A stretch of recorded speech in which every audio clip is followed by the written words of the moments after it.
the the duration, modifier duration has some limitation when it comes to estimating or calculating bond price changes based on the changes in the interest rate, because the duration has the relationship between the changes in the yield maturity and changes in bond price in the linear.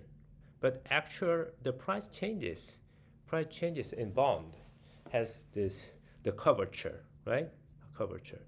So the always actual price changes is greater than the duration approximation, right? Because this convexity, the curvature is upward, always upward, right? So the price here, price percentage changes actually is greater, right? If the yield maturity decreases, then right we get the higher price changes.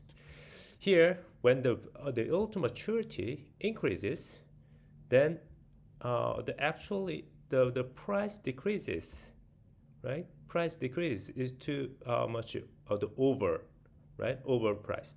That means the price is always greater than price changes based on this convexity concept is greater than the price changes under only considering the duration approximation.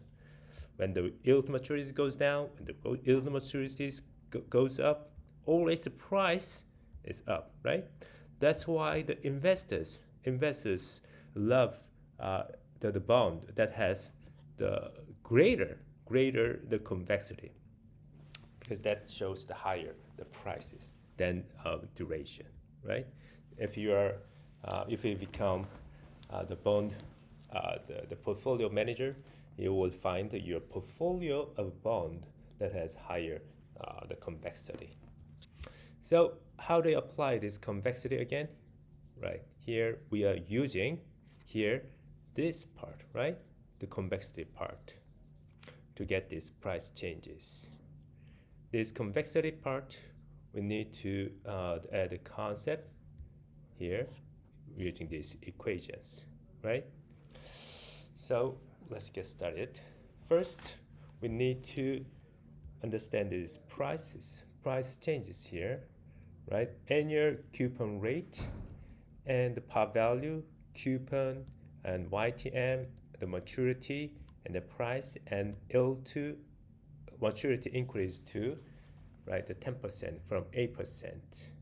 The maturity 30 years. In this case, we are going to create this spreadsheet of 30 years. So modified duration.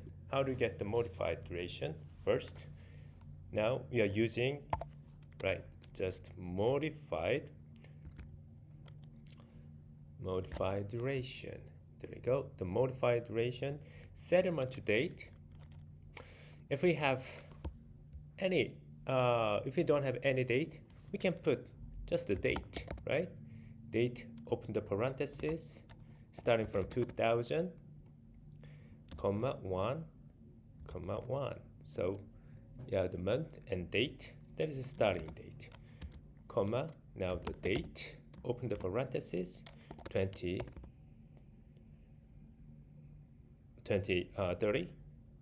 and comma 1, comma 1. Okay, these are, right, the maturity, right, 30 years maturity date. And the coupon, how much is the coupon? We calculate here, $8.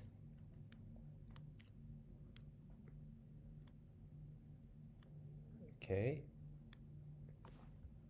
Oh, so it's coupon, not coupon, the coupon rate. We have to put the coupon rate and comma. And what is the yield to maturity? Yeah, there you go, the C8. And here is that the semi-annual or annual? Oh, this is just annual, right? We put 1 and that's it. So we got this modified duration 11.258. Now price changes are with the modified duration. How to calculate it? Right, we can just use, right, this minus, we have to put the minus here, minus and the difference between this 10%, right, minus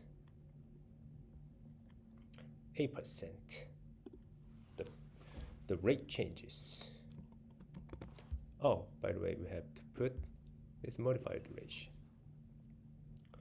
and multiply. So the 22%, the price changes with modified. New price with the modified only. Then how much is the price, beginning price, right? 100, right? Times 1 plus negative 22. So we can estimate the price of this bond down to now 77,248, right?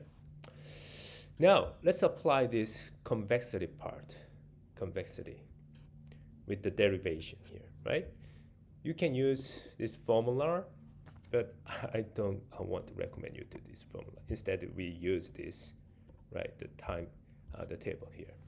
First, let's calculate, because what we are using is here, this the equation, cash flows divided by the discount rate, the yield maturity, and here to the power of time, right? Here plus t. We are going to build it here, right? So the cash flows. Now we got every year, and this cash flows $8 coupon, right? I want to fix, and then let's double click, and then we got it. Then last year we need to add par value 100. Now the present value, we need to calculate all this present value of cash flows discounted by, right, the yield to maturity. And let's just fix, and to the power of time 1. And double click. And the sum of all of this must be now 100, because this is par value bond. Now let's calculate this part. Now t to the power of 2 plus t. And let's double click, and then we got this. And let's multiply PV times these factors.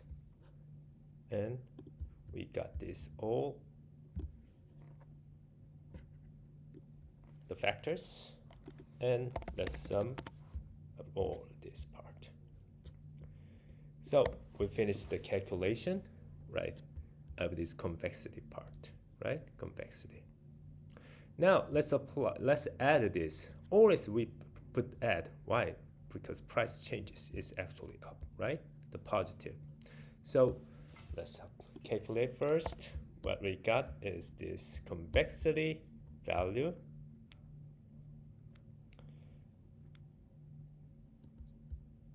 Convexity value. Now how we get it? Here we need to calculate this. Okay, this sum, the cash flow part, right? Divided by. Now what is the this price information 100, and times, or you can put it just 100. So let's use this to be clear. So here the price, it can be the you can put this the price here as well, but we need to make this parenthesis, and then times 1 plus, where is the rate, the yield maturity, and to the power of 2. Then let's close this parenthesis. Okay, I think we got this.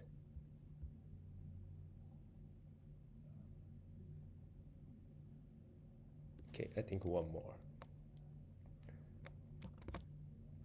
and here more. So we got this convexity. Now let's use this convexity to find these price changes. So let's apply this, right? Now here we got this modified duration. We need to put the modified duration negative. What we are going to do is here, this part, and times the rate changes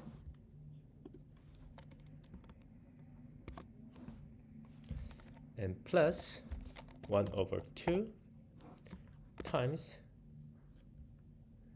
the convexity we calculated times, open up a parenthesis, once again, this YTM,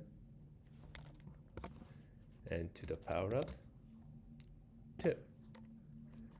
And now the actual price changes is lower than the price changes, right? That's why new price is always greater than the new price with the modified duration only, right? So here the price is starting from 100 times 1 plus this price changes in percentage with the convexity. So we got the final price of bond. Okay, see you guys in the next video clips. Guys, bye bye.